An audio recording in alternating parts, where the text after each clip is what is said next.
Good morning, everyone. Welcome to the online course from Tushita, all the way from the Himalaya foothills. It's a pretty day for a change. It's not raining. So I hope it's nice where you are. So let's get started with some motivation and some meditation.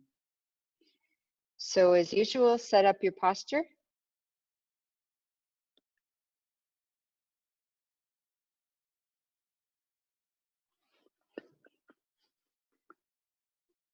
Getting into a comfortable position that allows you to be awake and alert, but also relaxed and able to sit still.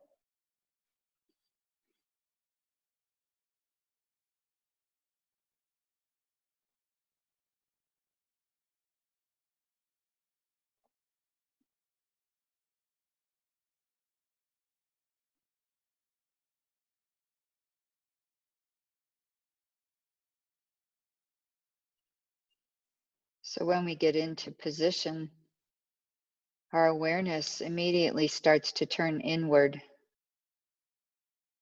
And at the same time, it drops down away from our heads into our bodies.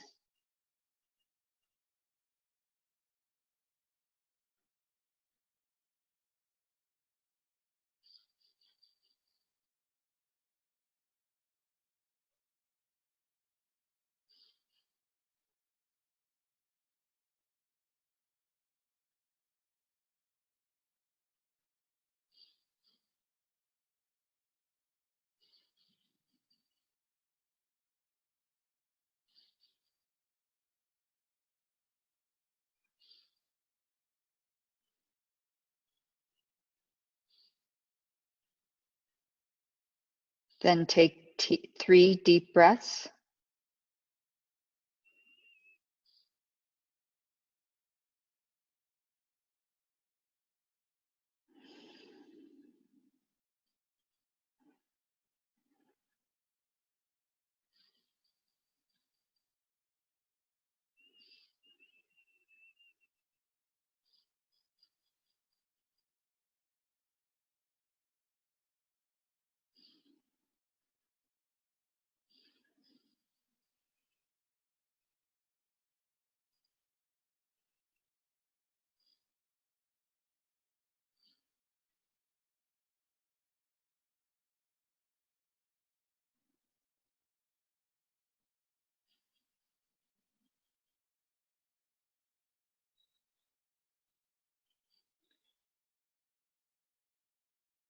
And then bring to mind your motivation for engaging in this activity of meditating, learning, contemplating.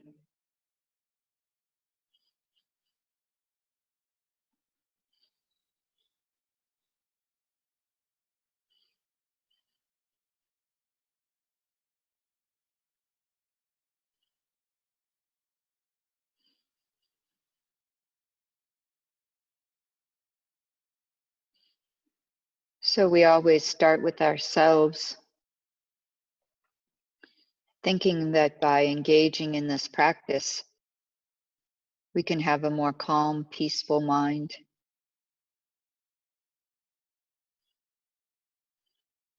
We can create the conditions for positive experiences to happen in our lives.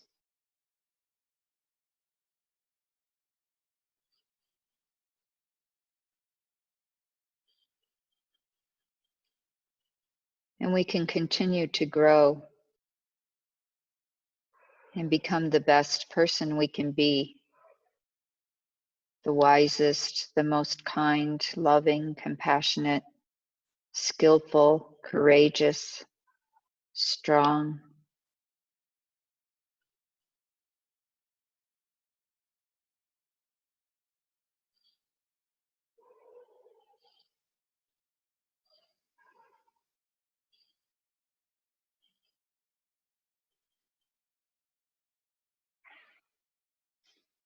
And then because we recognize interdependence and we don't exist independently from everything else,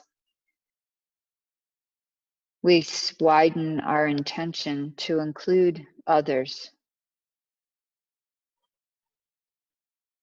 That by virtue of this activity, that they too will be inspired to develop themselves, to develop a more peaceful, kind mind,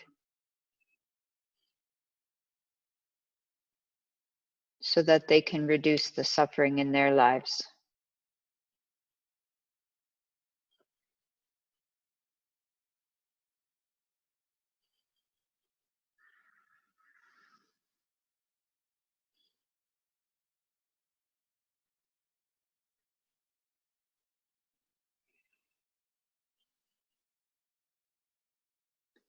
And then we take our intention even further, that by virtue of doing this activity, we can affect the whole world, especially beings who are suffering right now from this crisis in the world, from isolation, fear of sickness, fear of financial difficulties.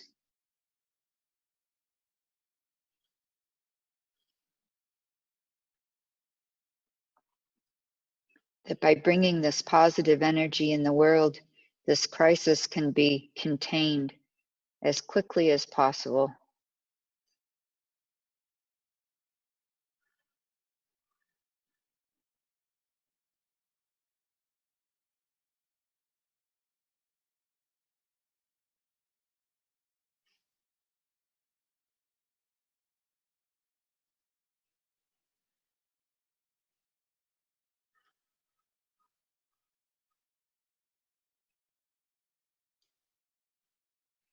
So I'd like you to teach you a breathing technique that actually helps you settle your energies.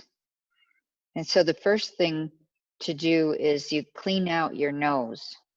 So you take a tissue and you clean your nose.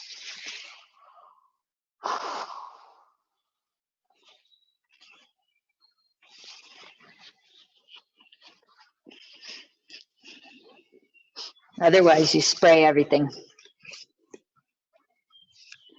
So then what we're going to do, it's called 9-round breathing technique. And the first thing we're going to do is we're going to close off our right nostril, and we're going to breathe in very slowly and very deeply through our left nostril. And then when we release, we're going to release through our right nostril. And we'll do that 3 times. And then we'll switch and we'll do the other side 3 times. And then we'll do both nostrils 3 times. Okay.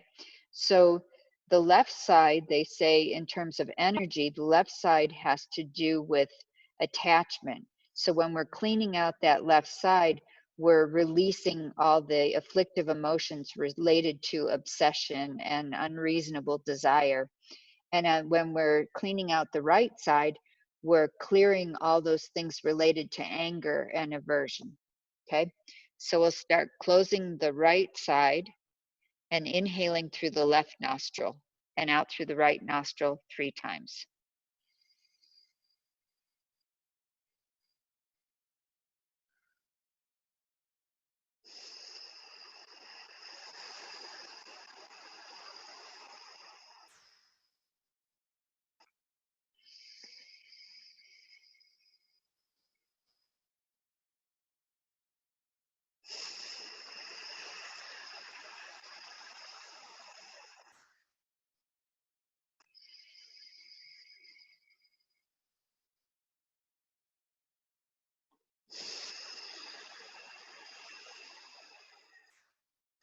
And when you're done with that, inhale through the right nostril and exhale through the left nostril.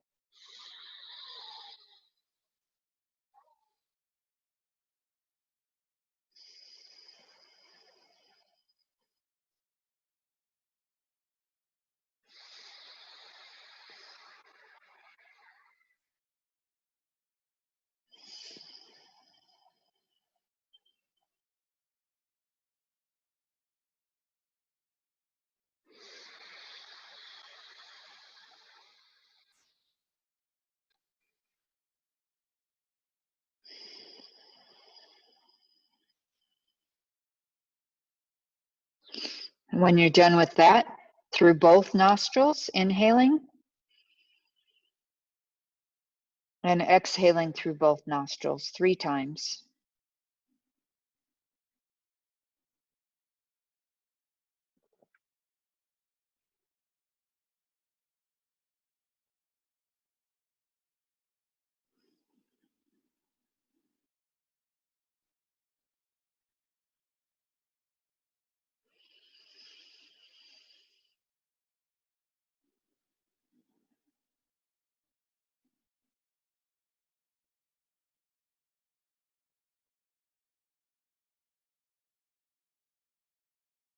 And then let your breath return to its normal rhythm.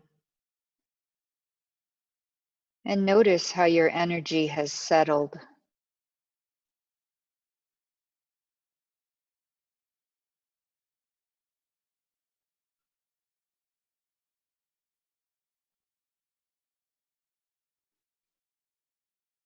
And you can bring your awareness to the movement of the air at your nostrils.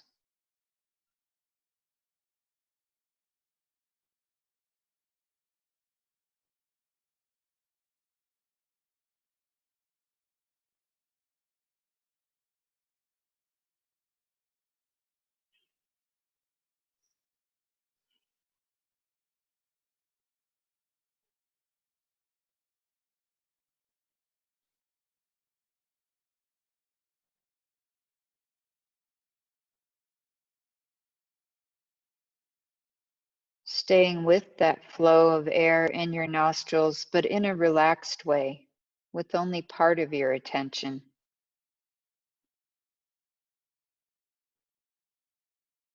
And release the rest of your mind to just be relaxed.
And you can notice the feeling of stillness, the feeling of relaxation, the feeling of calmness when you allow the mind to rest on the breath.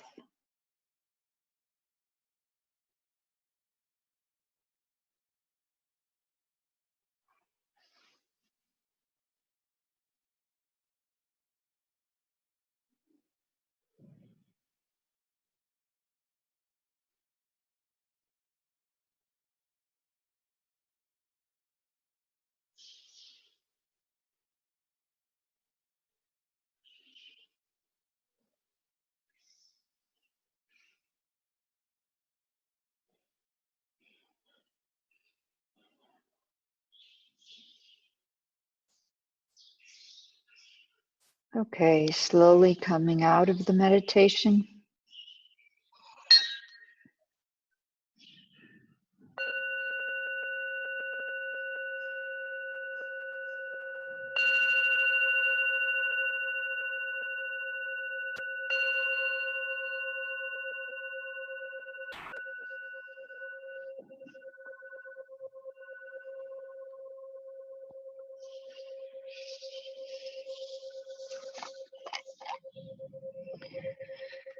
So that breathing technique, I hope you were able to feel the effect of doing that.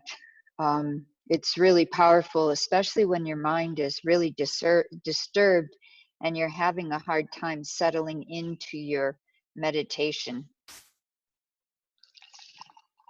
And you can do it more than once. If you're still having difficulty sitting still and staying settled, you can do it again. You can do 9 rounds and then do 9 rounds again. Okay, so let's do a little bit of review from yesterday. We talked about karma. So remembering that karma is based on cause and effect, and on this concept that like causes like, that we cannot have a negative result from a positive intention or a positive action. And we also talked about the fact that karma is mixed, that when we have, sometimes we have both positive aspects to karma and we have negative aspects to a single action. So sometimes our intention is completely pure. Sometimes we do a negative action, but we have a very positive intention. So it's mixed. Now, in order for a karmic seed to be planted on the mind stream, a mind is required. In order for a karma to bring a result of a positive or negative experience, an imprint on the mind needs to be present, okay? And then we talked about the fact that it is a complex process, that we can't know any of the specifics exactly what went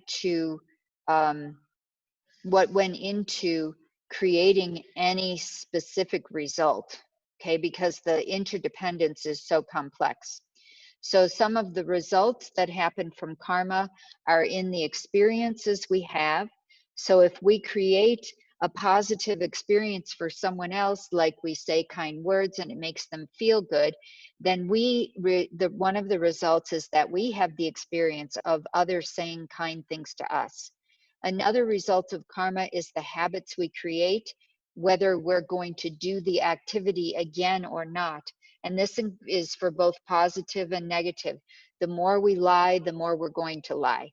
The more we have patience and kindness and say kind things, the more we are going to do that, okay? And then also the other two, the environment we live in is influenced by our karmic actions and the realm that we are born into. Okay, so some of the characteristics of karma are that positive only leads to positive and negative to negative. You can't have a negative action lead to a positive result. The results are always larger than the cause. Sometimes they use this as karma increases, especially when it is nurtured. So the more that we have the habit of doing something, the more the results are going to be greater. And we use the example, of course, of an acorn and an oak tree, that a very small acorn, if it's nurtured, will produce an oak tree. And then the third one, we won't experience the result unless the cause is created. So we can't expect to have, you know, conditions and circumstances in our lives if we don't create the causes for them. And then karma does not disappear unless it is purified. And we talked about the four aspects, or they're called four opponent powers. So this is the way in which we create a hostile environment for the negative seeds that we have already planted in our mind stream. And these four are regret, so regretting the action, the reliance, relying on our spiritual path, the remedy, which is the antidote, which is something that we can do that is opposite to the action that we did, and then the resolution, which is the decision not to do the action again. And all four of these must be present in order for us to keep that seed, that negative seed, from ripening into a suffering result. Okay, so today I wanted to talk about anger.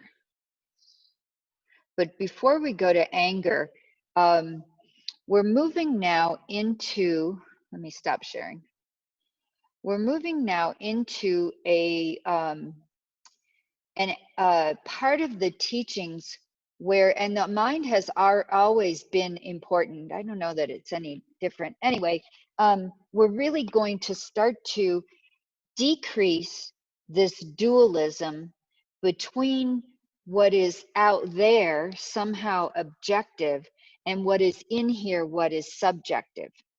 So we typically have the view that what is out there has some kind of a truth, that it is that it exists in a specific way, and what is in here, what is in my mind, as can be an accurate reflection of what is out there.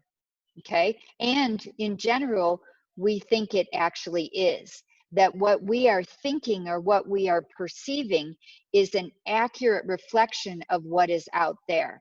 Okay, so what we're moving into now is starting to get rid of that absolute line between what is objective and what is subjective. Okay, so it's kind of interesting when you start looking at that line, because we make a pretty strong distinction between external true reality, what is factual, and what is in our minds. Usually, if we make something up in our mind, we call that fantasy, right? And we make a big distinction between fantasy and reality. And what is in our mind, unless it's an accurate reflection, is fantasy. And what is out there is true and real. Okay, so what we're going to start to do now is we're going to start to explore the fact that this line between what is objective and what is subjective is not as absolute as we believe. It's not as concrete. In fact, if we try to find the line between what is out there and what is in our minds, we can't find it. Somewhere it's in here, right? It's like around, like where is in and where is out? And how can we interact with the world if we don't have any in? How can the world even exist if there's nothing that is perceiving it? Okay, so let's look at perception a little bit.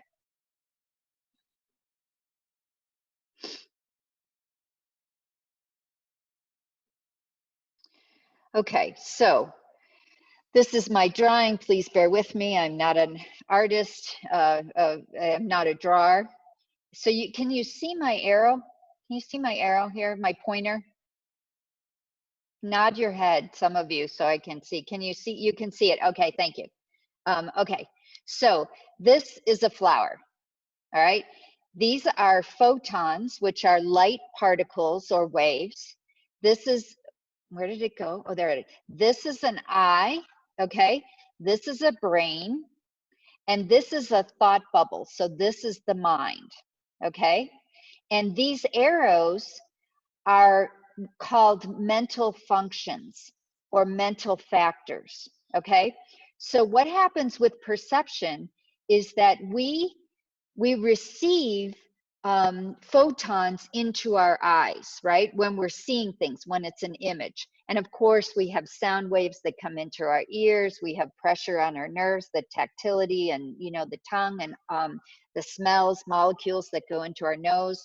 Okay, but each one of these things that brings us from the flower to the eye is not actually the flower, is it?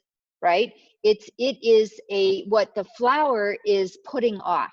Okay, so already we have a separation between the flower and the eye.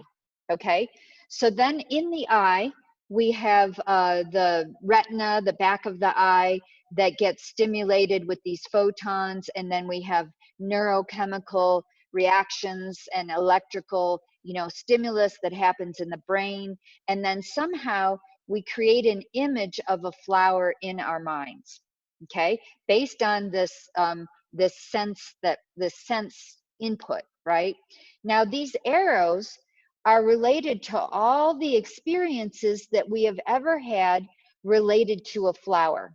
And there are also ways in which things that we do to that sensory input to make it understandable, to make it a way in which we can interact with it, okay? So one of the things that we learned that we do is that even though this flower over here is constantly changing, is impermanent. And we know that, especially with real flowers, because they are constantly deteriorating, they're wilting and they're dying until but we can't see that process with our senses, okay?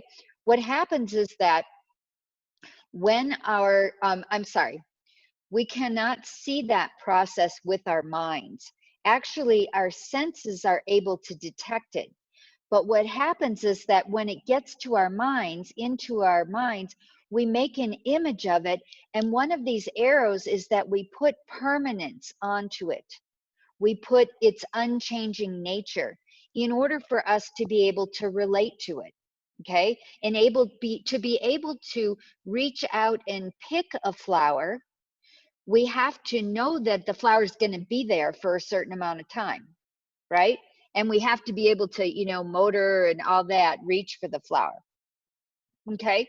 But what happens is that these arrows, like permanence that we put on the flower in our mind, this arrow shows that then we project onto the actual flower that is out there, we project its permanence.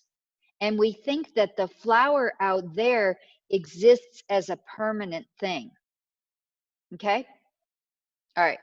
So, other mental functions that we do as well are things like attachment, okay, or obsession.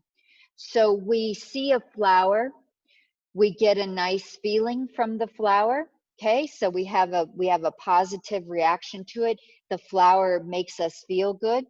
Okay, and then we see the flower as having that good feeling as coming from the flower, instead of recognizing that it is actually one of these arrows, one of these ways in which our mind has interpreted that sense experience and said, okay, because I had this sense experience and it made me feel good, therefore the good feeling is in the flower. And so then I develop things like I have to have that flower in order to feel good. Okay, do you see how that works? How it's actually the seeds of having a good feeling exist in our mind, but we put the good feeling onto the external thing. Okay, so this is what happens with perception, is that so then what this line that I was talking about, when I was talking about this distinction between what is out there and what is in here, starts to blur, doesn't it? Because I start interacting with the world as if how I perceive it is actually how it exists, as unchanging, as desirable. Okay, when in fact my mind is creating a lot of the interpretation of those sense experiences. And we start to say, like, for example, the color red is out there, okay? But there is no such thing as the color red that exists in reality. There are certain photons, there are certain wavelengths of light that I interpret as red. And but there's no actual red out there. There's me labeling it, and it's because people have, you know, taught me throughout my life, an apple is red. This is what red is. Okay, there's no internal experience of red that that is somehow true, you know, externally. And if there were a red that was out there that existed inherently as red, then we couldn't have other words for red. We couldn't have like Marpo in Tibetan, right? If the red were the thing, if the word were the thing in reality, then we couldn't have other words for it. Okay, so you start to see that the reality that we experience is not only influenced by our mind, but it's also influenced by our culture. You know, what other people tell us things are, we also believe. Because when we start to, and I'm sure if you've traveled and, you know, interacted with other cultures can have very different viewpoints and therefore very different realities of how things exist. So then we start to, you know, see that. So then our, you know, our external environment that seems so real and exists in a certain way for us is not as set and concrete as we believe it to be. So then if we want to influence how we experience our external situation, we work with our minds. Okay, and our minds are very powerful then in this way with our perceptions. And the problem that comes when we're creating suffering is that we believe that our interpretations of situations are how those situations actually exist. Okay, so let's take anger, for example.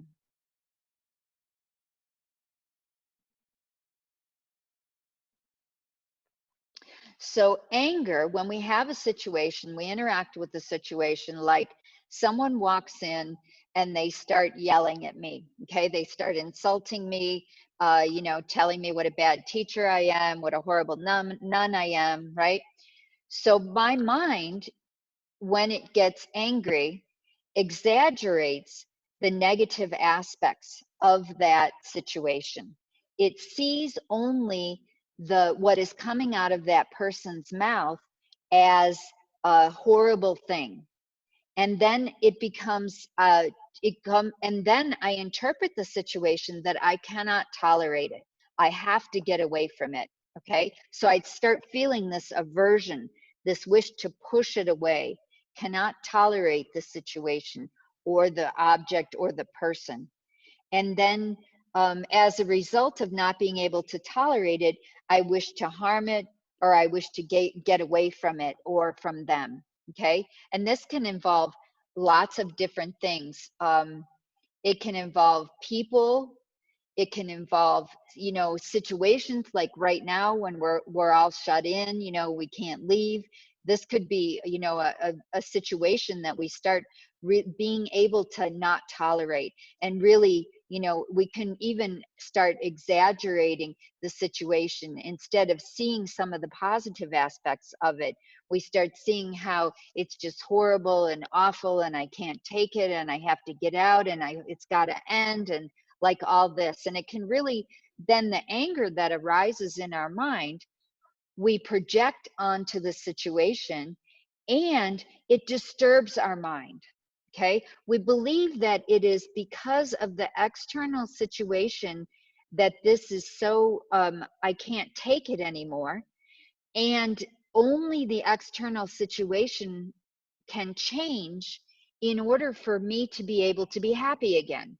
For my anger to go away, I have to change that external situation. But in fact, if we start to see the reality that the external situation is only part of the conditions, and if I can work on my mind and perceive the situation in a different way, then that I can get that anger to go away. I can have that anger be released. Okay? Because every situation has both negative and positive aspects. It's the nature of things. But it's when we start exaggerating it, and we've, in our perception, we've put onto that situation the negative aspects, and then we've projected onto the situation the negative aspects, and we believe that that's how it is. That is the reality of it. Okay, it is absolutely an intolerable situation, and I can't take it anymore. And it's only when I change the situation that I can get rid of that anger. Okay, so then anger is considered a disturbing emotion. It's uncomfortable. It leads us to harm people. Sometimes if we turn it inwards, we think, that I'm an intolerable person.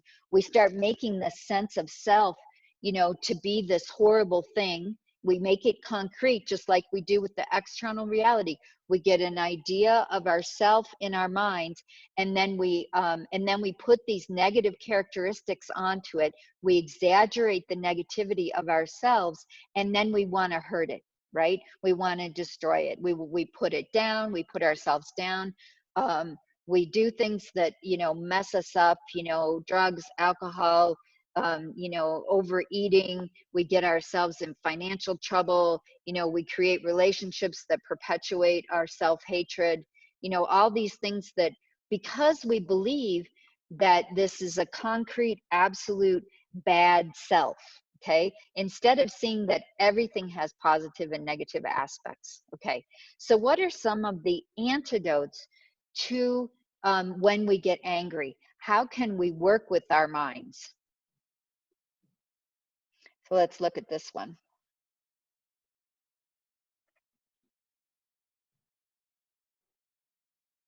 So the first slide, we're going to talk about two major antidotes to anger.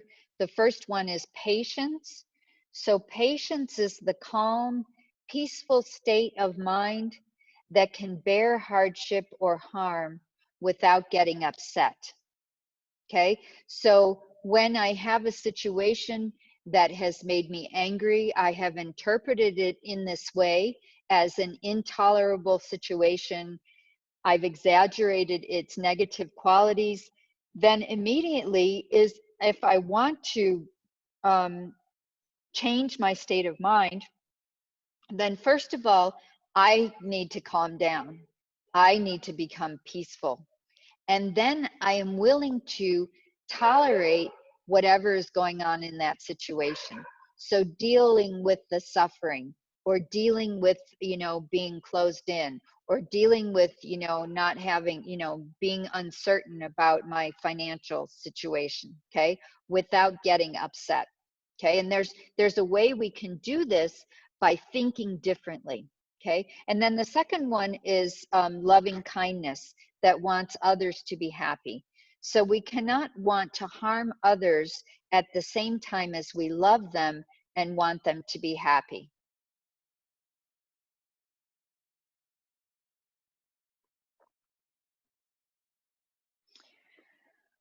So how do we do this? How do we develop patience? How do we develop loving kindness?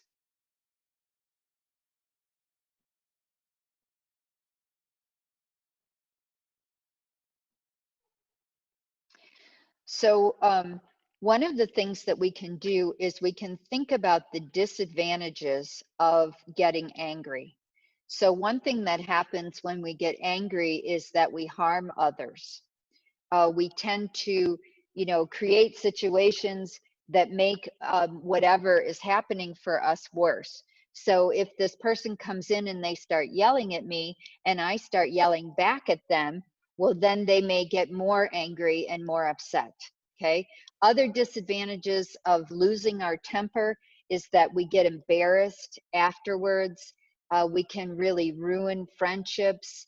It doesn't feel good. It can affect our health if we're constantly angry.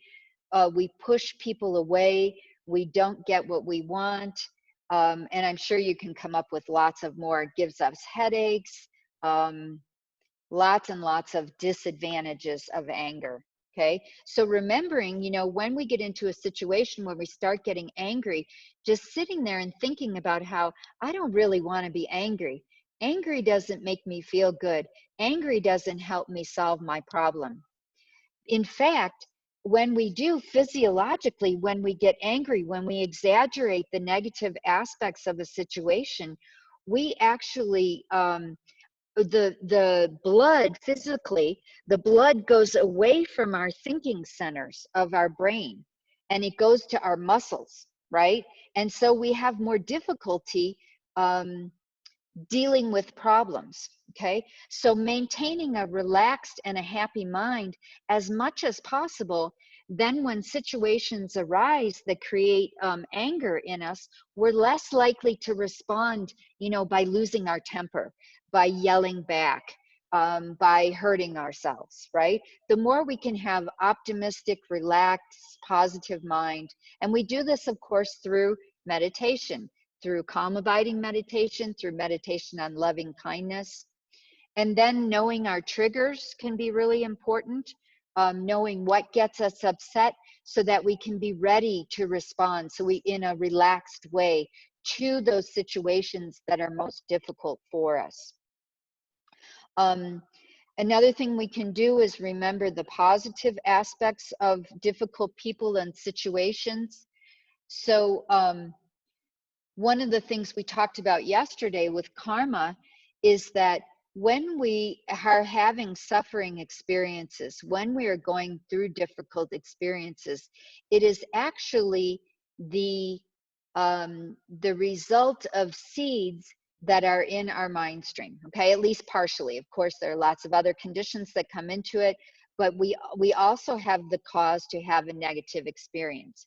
Now, when we're having that negative experience, we are actually burning off that seed of karma, of that negative experience that we've created. So for example, I had a friend who was up here, and of course I've talked a bit about the monkeys. We have a lot of monkeys that we share the Tushita space with, and sometimes they can get scared and they can be aggressive, right? So she had a situation where she was up painting one of the stupas up by my house, and there was a monkey that attacked her.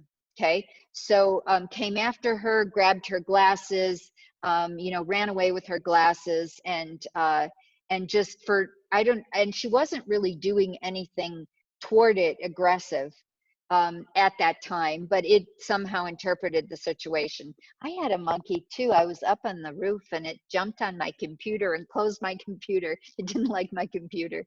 But anyway, her interpretation of the situation was that now whatever negative karma existed between her and that monkey, it's done.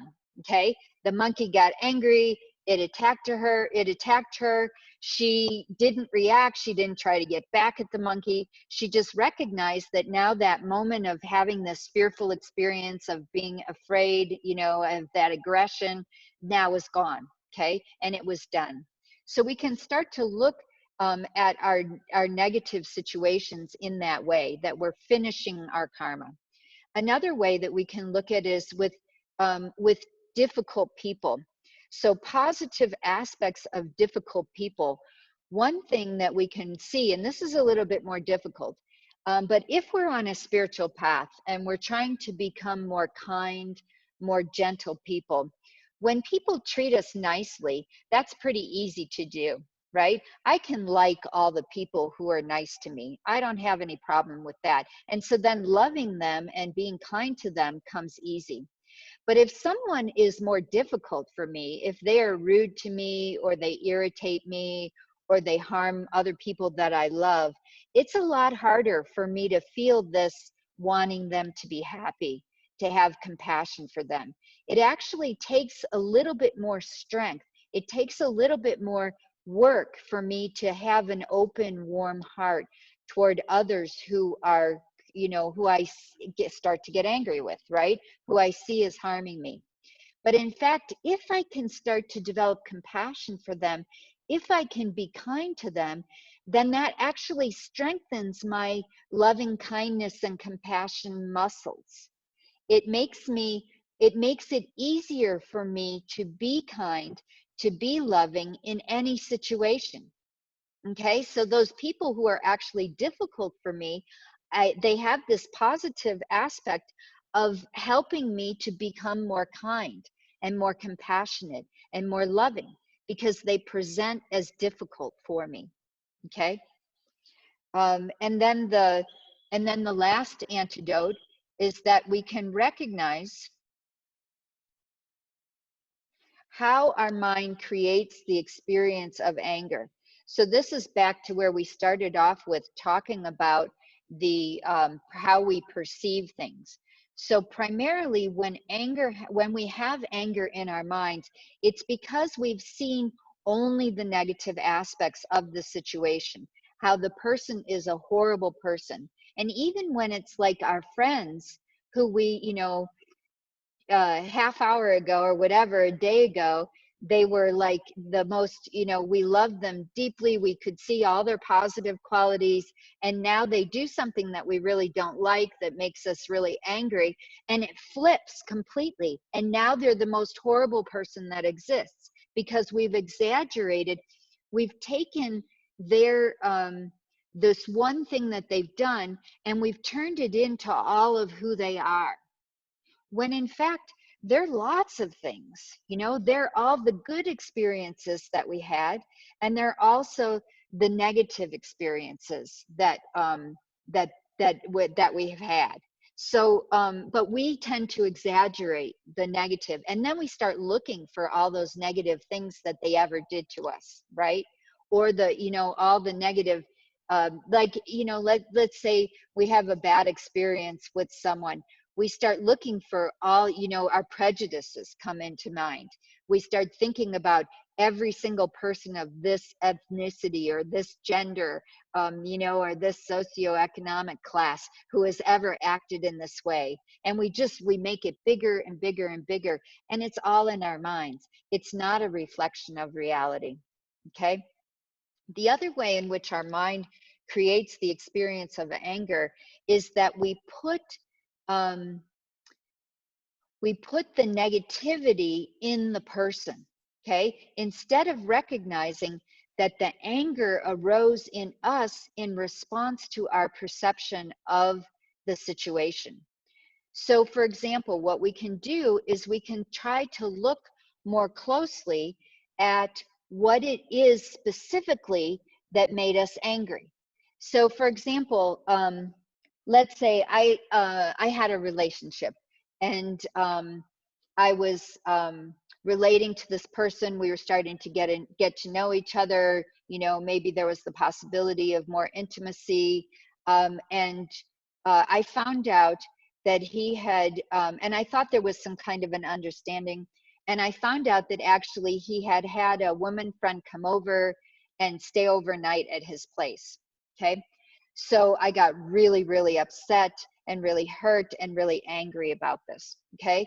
So then what I did was I sat down and I analyzed exactly what about that experience is the source of my suffering, is the thing that made me angry. Where is it? Was it when they were talking, before he invited her over? Well, that doesn't really make me upset. He can talk to anyone, people can talk. That doesn't upset me. So it's not there. So maybe it's when he invited her to stay over. So this invitation, that's the exact thing. Now, when other people give invitations, does that make me angry? No, it was his invitation with her. Okay, right? So maybe it was when they went into his place together. Okay, so when she walked through the door, that was when, and with the intention, maybe it was the intention, maybe it was the thought in her mind to stay at his place. Okay, but that's a thought. Can a thought really make me angry? So we try to look, we take it apart. No, maybe it was, maybe, I don't even know if they were intimate, but let's say they were, let's say they had sex. Was it two people having sex that made me angry? Is that really, does that make me angry in general? No, it was the whole situation, wasn't it? It was this person, his place, my understanding, their intention, my mind, right? And it's all this way in which we write this whole narrative, okay? Which doesn't mean that I can't still not want that situation to have happened or do something about it. But my anger, I have to recognize that my anger is from my perception of the whole situation. There is nothing that exists objectively out there that could make me angry. It doesn't exist in reality that way. It's only when I interpret it. If it existed externally in that way, then when that situation happened, when those two people got together, then anybody would get angry about it, right? It would produce anger in everybody if the anger existed in that external situation, but it doesn't. It's what happens in my mind from it. Okay, so let's do some questions about that. Okay, I'm going to start by unmuting Sandeep. Sandeep Jindal, you can ask your question. Good morning. Hello. I have a question around the current situation we are in. So it's like I've been deeply disturbed by the fact that while the whole country, in fact, the whole world is fighting COVID-19, there has been a news since a day or two that there is a group of people who did not take care of the basic precautions and have put everyone at risk. And because of this thing, I feel so helpless. Like, because this is a basic thing which we could have done to help the government and everyone, to avoid the situation go out of hand and to control the disease. But some people have just not followed it, and I feel so helpless that I cannot do anything about it. And how can people be so just not take care of some basic things? So how can one be patient, loving, or kind to such people who probably have put everyone at risk? I really find it very difficult. In fact, I've been very disturbed yesterday because of this thing. So, if you can guide me. Yeah, yeah. That was that one religious gathering that was over Yes. 1,000 people. I saw that in the news. Yeah. And it happened in early March, which was before the lockdown, wasn't it? Before the curfew? No, they probably invited people before, but yeah, it continued till now, like till the time, like 2 days back, they were found that there were still 1,000 plus people were still there. And nearly 25% of the people who have actually died in India because of COVID-19 is part of that group. Oh, yeah. It is helpless, isn't it? It feels Yeah. very, very out of our control. Right. Yeah, and so we can't change other people. We can't control other people. So is there a belief that we should be able to? Not really, but at least like, you feel helpless because I do not want, if you talk about news from other countries like Italy, US and other countries where, lakhs of people are getting infected, thousands have died. I do not want the same to happen in our country as well. Okay. Yeah. So it stems out of that thing that, when everyone should be trying their level best, the basic thing is just stay home, just avoid doing Right. those things. So Right. why couldn't some people just follow the basic instructions? Like I can Right. understand that one or few people probably venture out, did not follow, because you cannot expect everyone to have that kind of control over themselves. Okay. Mm-hmm. But with such a large gathering, it's happened. So how can people be, just not take, cannot take care of the basics here? So Right. there it makes me feel very helpless because it's not of other people spreading the disease across. Mm-hmm. Mm-hmm. So other people should behave in a certain way. That's the belief. Yeah, at That's least what, they should. Yeah, they should at least be taking care of the basics here. right. Other Yeah, people should follow the basic rules. Okay. yeah, So this is an expectation that is in your mind about other people. And yeah. when they don't behave in that way, then you feel helpless. Right, right. Okay. and you feel angry at them for not following these rules. Okay. Right. So also, like, till the time probably the impact is only limited to them. Probably it's their life. They can decide how they want to Right. deal with it. But here the impact can be much larger. They probably will end up infecting a lot many Yes. people. It can be a lot of people will end up getting infected. You know, Right. there may be deaths around in the country. So that's what. Do you think they knew that when they got together? Do you think they knew that that this virus could harm so many people when they made that gathering? Did they really have the information, and then they were intentionally ignoring it? Well, I cannot vouch for it, but at the same time, it got delayed too long. Like, probably even if they started this gathering quite earlier, the information has been around for quite some time. In fact, if you talk about our offices or workplaces, we started Right. working from home good 2 weeks earlier. We have been told by our employers as well, do not venture out, stay home, Yes. stay safe. And that has been the message every single news channel or anywhere you go, and that's the main message: stay home, stay safe. Even if you're Right. venturing out, go out for basic essentials, try to limit that thing. So do you think they intended when they got together to spread the disease and hurt others? That is again something which I cannot vouch for, but at the same Okay. time, the basic things could have been taken care of. That's the only thing. Like, and I Okay. feel really helpless. Not specifically that why did they do it, but I do not want to see that kind of infection spreading in the country, Of the kind of course. deaths happening in the country. Yeah. That's a bigger worry. I do not really want to see that happening in my country. Okay, so is your helpless feeling, you see, I hear two things. I hear that you're angry at these people because they didn't do what they were supposed to do. And that at the same time, you feel helpless. Okay, and Yeah. helplessness has to do with a belief about that you should be able to control other people. Okay, and you can't. Right? There is no way we will ever be able to control other people, especially as ordinary beings, right? Right. And getting angry at them assumes that there was some intention to harm, right?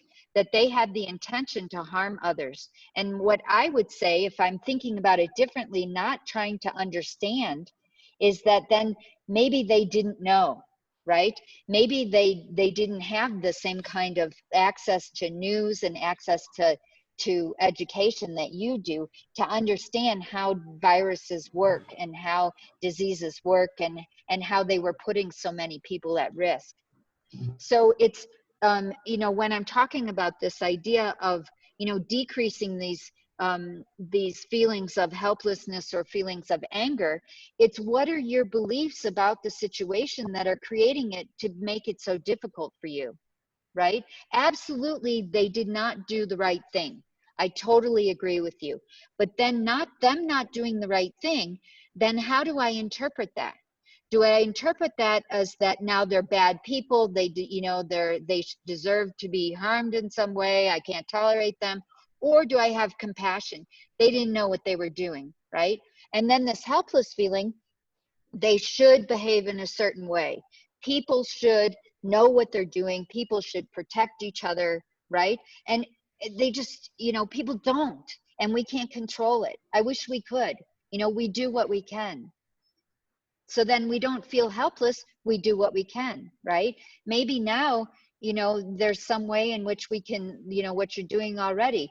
You're helping other people to get educated about protecting themselves. You're modeling, you're staying in, the things that you are doing. So what you can control, you do, right? You work with it. And that overcomes that feeling of helplessness. Okay? All right, thank you. Next question. Sarfaraz. There you go. You can. Hello, Venerable. Hi. Hope you're well. Can you hear me? Yes. Okay. So my question is that I used to be patient, and I can relate with the definition of patience that we discussed today. And I also used to deconstruct if someone was being harmful, disrespectful towards me, and I could see that where they were coming from. And I also used to be more compassionate than I am today. However, I feel years of that practice has burned me out. So where could I have gone wrong?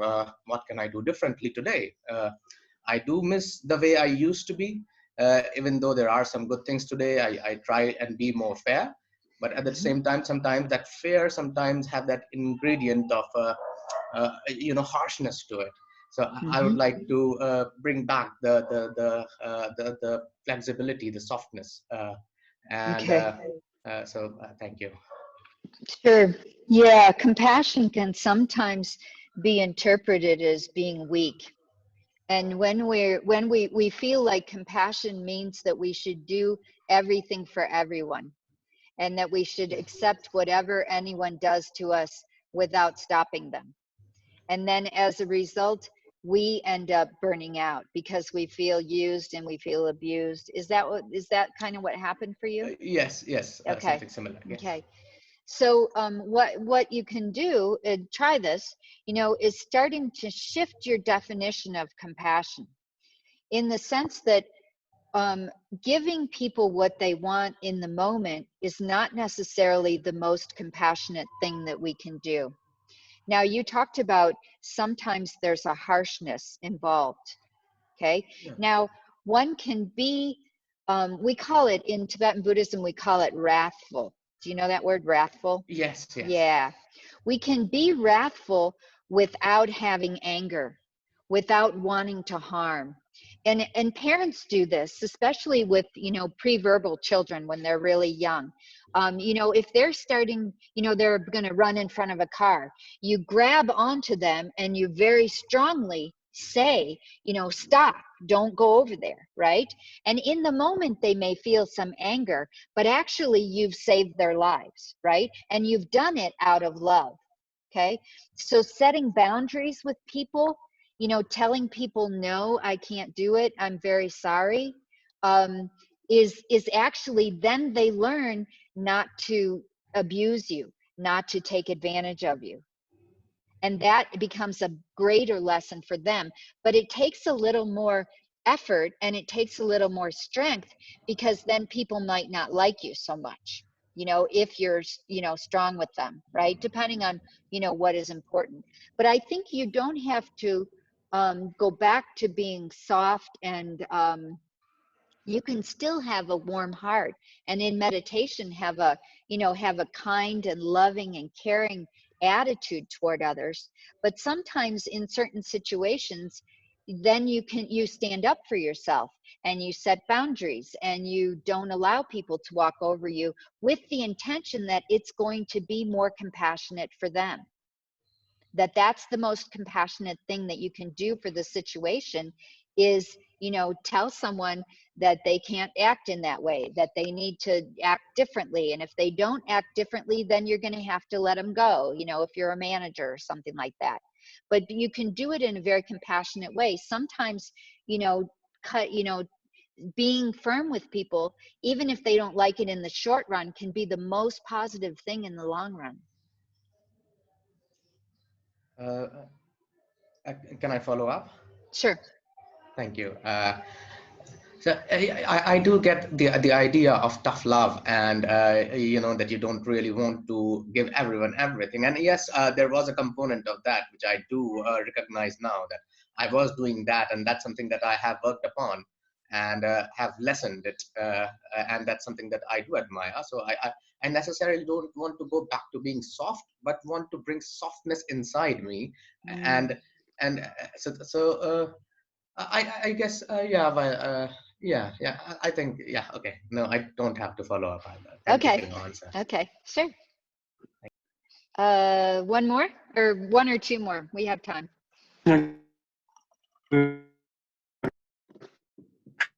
Question. Hello, let me get it up here. Hi, Christine. Hi. So the breath practice we did earlier reminded me of some yoga practices that they work with the breath. And I was wondering if there are complementary yoga and other energy practices to Buddhist meditation, and whether some of these types of practices could interfere or or assist, or if there's like contraindications with at certain stages of practice, or any sort of red flags to look out for? So that's a topic that I don't have much training in. So you're probably better off working with someone who does breath techniques to manipulate the energies of the body, like you would find in more Hindu practices.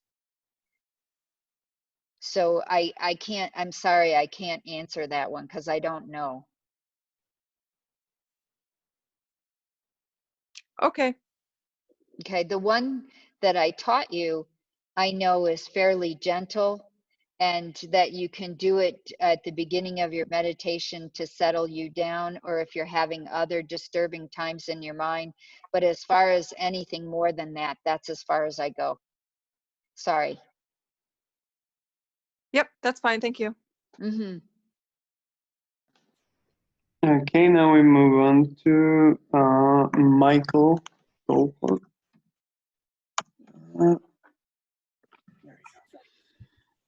Good morning, Venerable. Mm. I understand how antidotes are useful for preventing or mitigating anger from arising, Mm-hmm. but what about when we become consumed by anger? How do we diffuse when we're in the middle of it in the moment? Okay. So Shantideva, The Way of the Bodhisattva, which is has an amazing chapter on anger. The thing that he says first, and that we teach this too when we're teaching anger management, is you become like a block of wood. Okay. So meaning you don't do anything with your body, you don't do anything with your speech. You just stop. Now, in the moment, not letting your what is boiling up inside of you in your mind come out is really important. And then sometimes they talk about counting to 10. I have removed myself from the situation. If at all possible, I take a break. I have to go to the bathroom. I need to step over here. So I get out of the situation that is making me so angry. And then I can calm down, then I can cool down. And that makes it a lot easier. So be like a block of wood, count to 10, remove yourself. Yeah, and the more that you practice your calm abiding and your loving kindness meditation, the less that you're going to get to that point where you can't control yourself. You will actually be able to recognize when your anger is starting to build and when it is before it gets to that boiling point. So the more that you meditate, you will start to become aware of the signs earlier and then start to shift them before it gets to that boiling point. But Thank it you. takes time. Yeah. And one other thing too, we used to do with the kids is that if we lose it, if we lose our temper and hurt someone, say something mean or whatever, then after the incident we go back and analyze what were the triggers, what could we have done differently in the situation, and then the more that we do that, then when those situations come up again, we have different ways to respond. That's helpful. Thank you. Okay. Yeah, let's go to meditation now. Okay. So everyone, please go back to a comfortable position. Set up your posture again.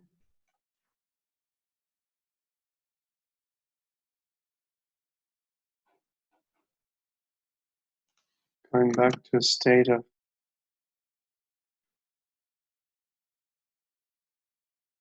keeping your body grounded.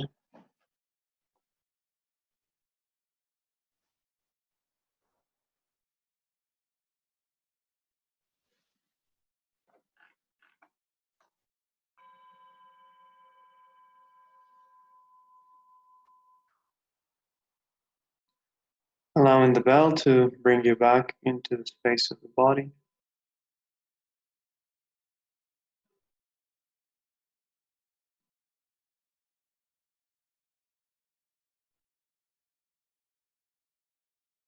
Give yourself a moment to become grounded and stable,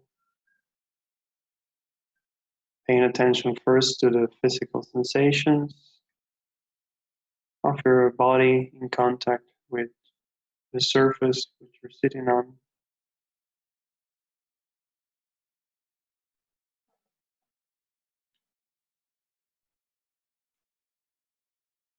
Letting a sense of calmness and serenity to arise.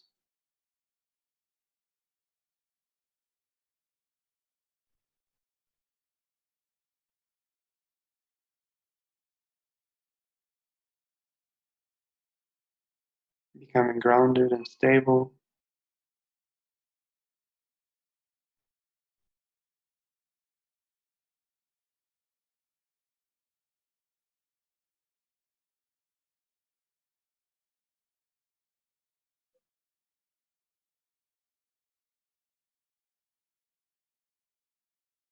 Taking 3 deep breaths.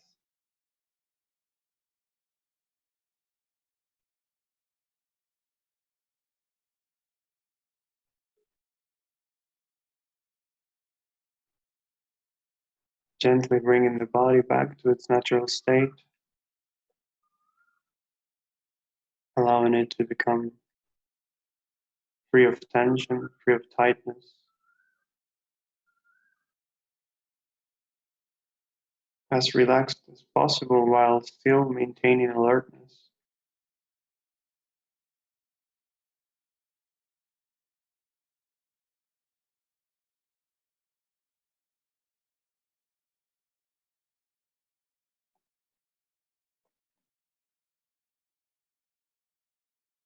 And then for a moment, just releasing any activity. Just stay in this state of calmness, experiencing it.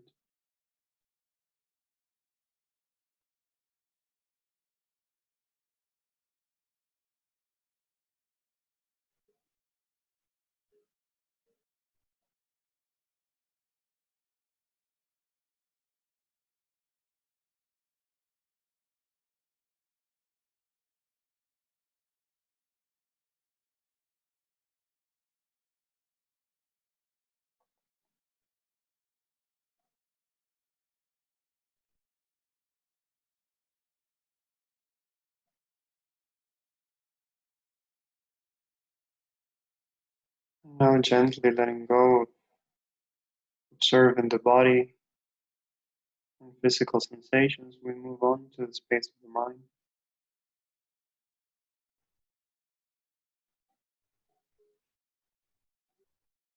So first, we'll contemplate on the disadvantages of anger.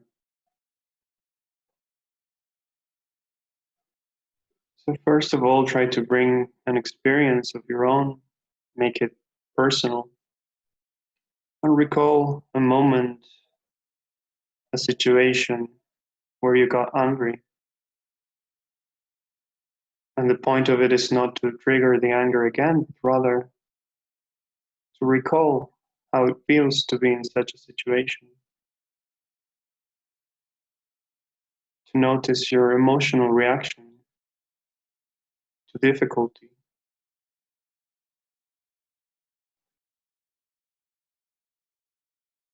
To notice your state of mind when you're angry.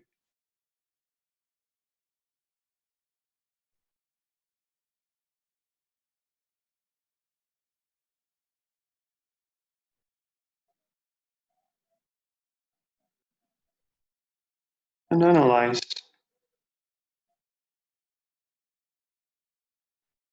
as you recall this. Are you happy when you're angry?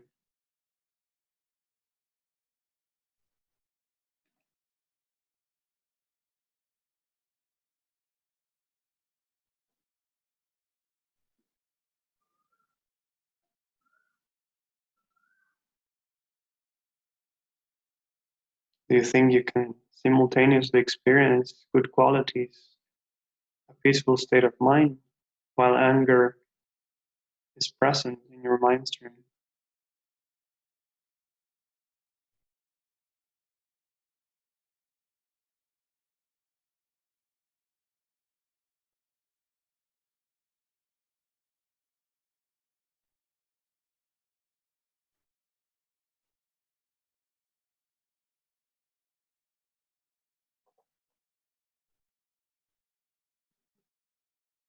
Do you happen to see a pattern in the type of situations in which you become angry, or perhaps the people with whom you become angry with?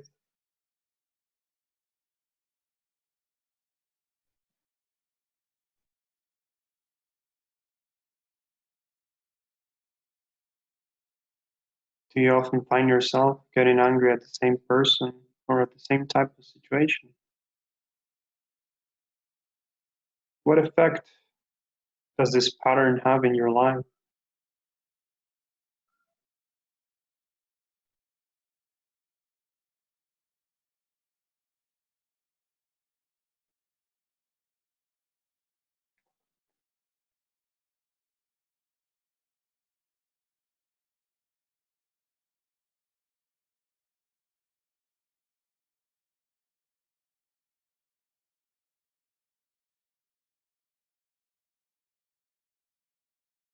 How do you feel when you're angry? Perhaps underneath the anger there is hurt, fear, sadness. Anger often makes us feel powerful, when inside we feel powerless. So getting in touch with the feeling behind the anger can help us understand it better.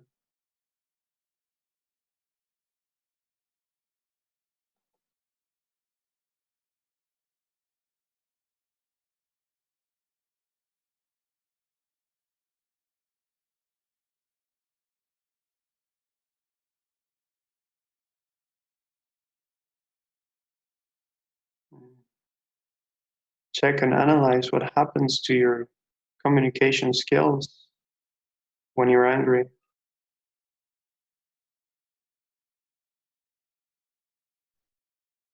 Perhaps you aggressively lash out at people, or perhaps you withdraw and not speak at all.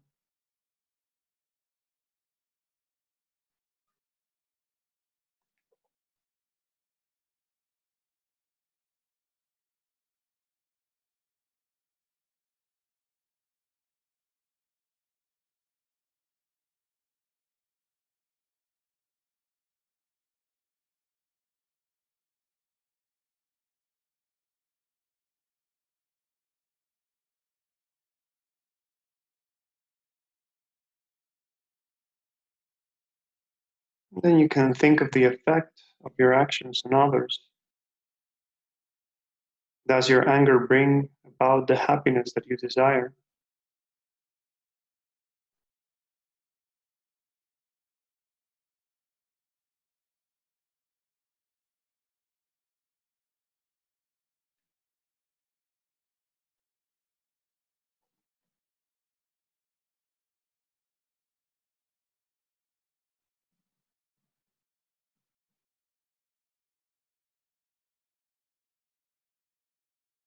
Later, when you're calm, how do you feel about what you said and did when you were angry? Is there a sense of shame, guilt, or loss of self-esteem?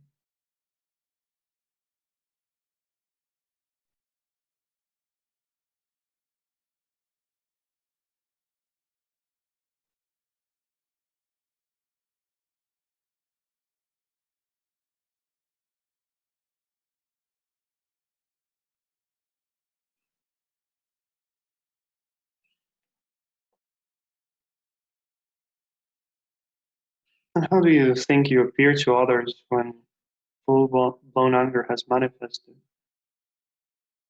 Do you think people want to be around you when you're angry?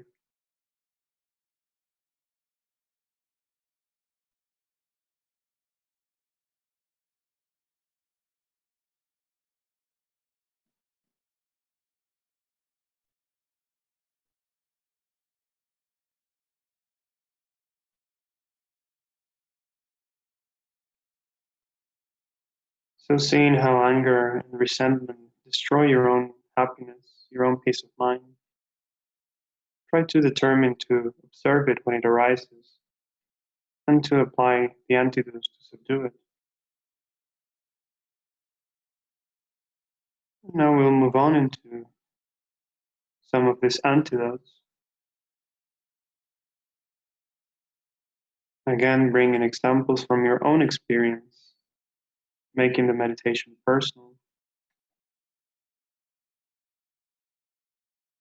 You can remember a time when somebody said something to you that upset you.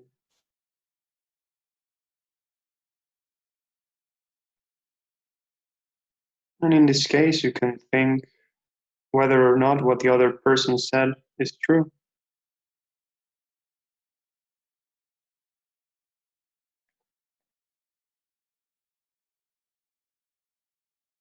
If what the other person said is actually true, then what is the point of getting angry?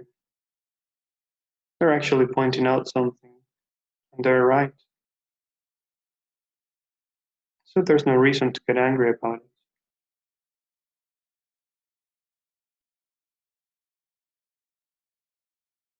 On the other hand, if someone blames you for something you didn't do, then what's the point of getting angry at something which is untrue? It's like someone saying you have horns in your head. You know that's not true. So why would it affect you?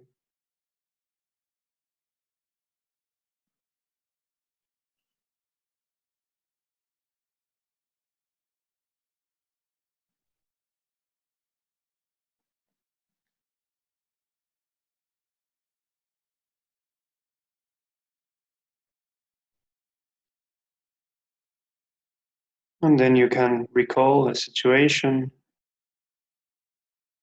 that made you uneasy and even angry.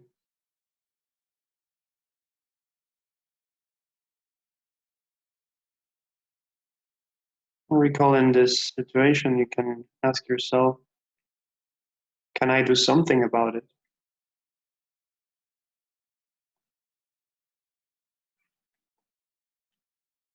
If the answer is yes, then anger is definitely out of place because there is a solution to the situation.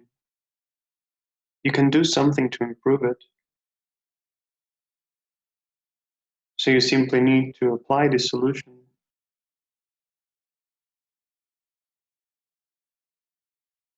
But if there's nothing you can do about the situation, then anger again is out of place. The situation is out of your control. And you simply need to accept that.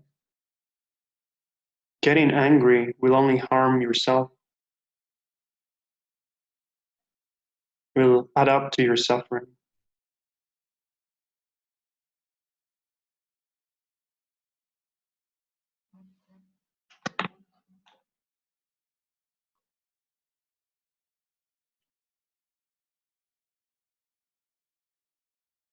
And in the scenario of having an argument with a person,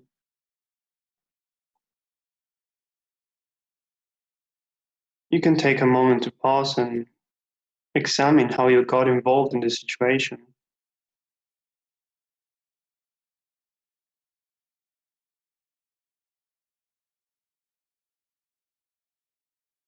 And first of all, you can examine the actions that you did recently to prompt the disagreement. In this way, you try to bring the other person's perspective as well.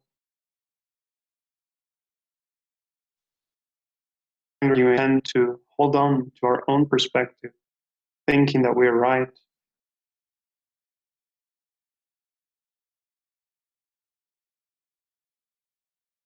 But changing this helps us to understand why the other person is also upset.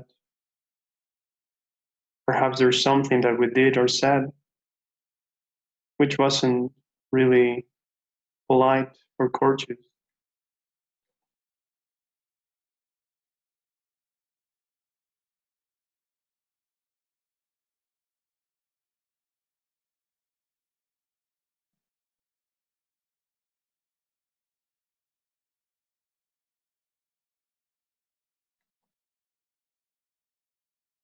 And you can also bring the thought that unpleasant situations that we experience are due to our having harmed others. So seeing this as the principal cause, you can learn from your past mistakes and resolve to act differently in the future. Not to give rise to a situation like this again.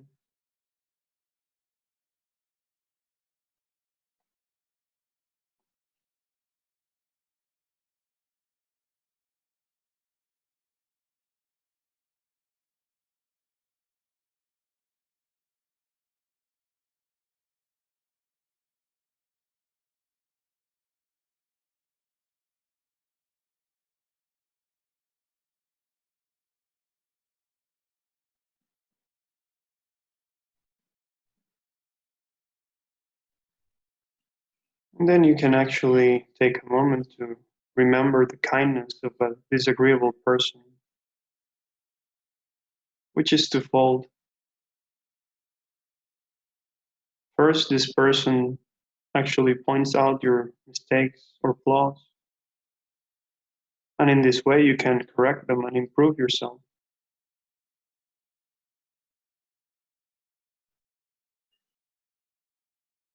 And second, the enemy gives you the opportunity to practice patience, which is a quality necessary for your spiritual development.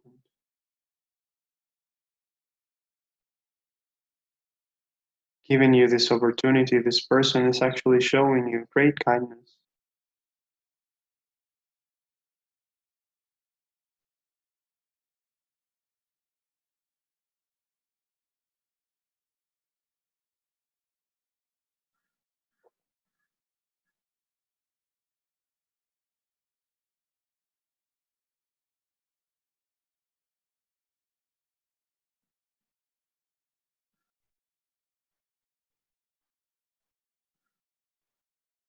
And you can also ask yourself, is it the person's nature to act in this way?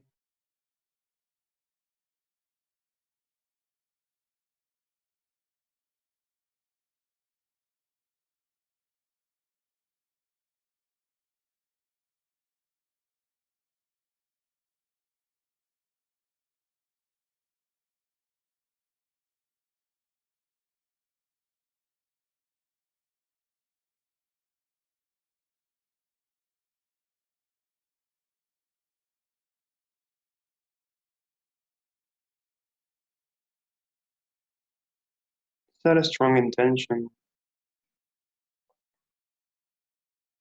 to try to cultivate patience and forbearance when difficult situations in your life arise, seeing them as opportunities to practice.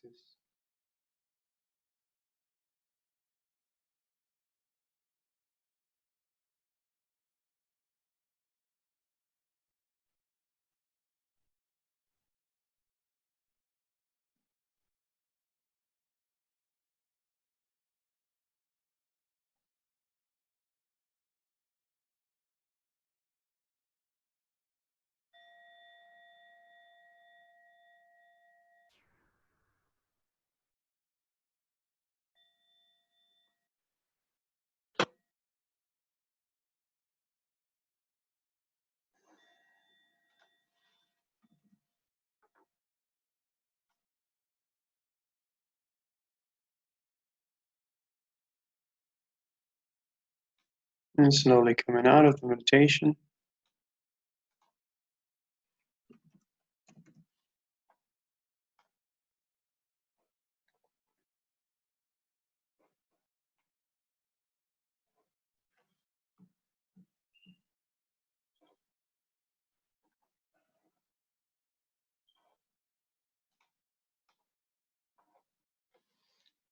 Were we going to dedicate?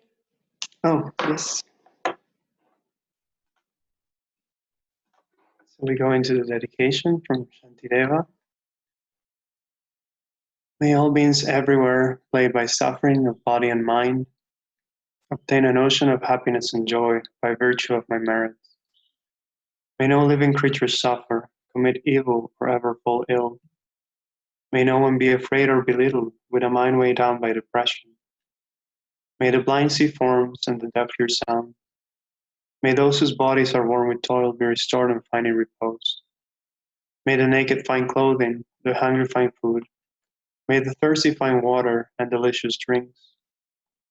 May the poor find wealth, those weak with sorrow find joy. May the forlorn find hope, constant happiness, and prosperity. May there be timely rains and bountiful harvests. May all medicines be effective and wholesome prayers bear fruit.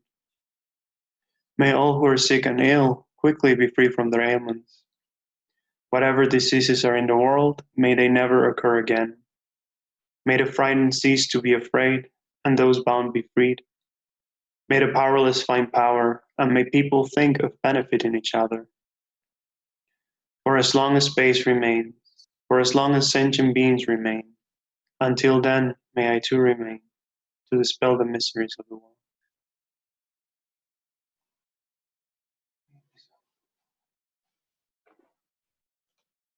Okay, I just wanted to say one thing about analytic meditation, that you shouldn't expect one meditation to have a great effect on your mind. These analytic meditations are ones that you have to do over and over and over again, so that they become very familiar to your mind and in your mind.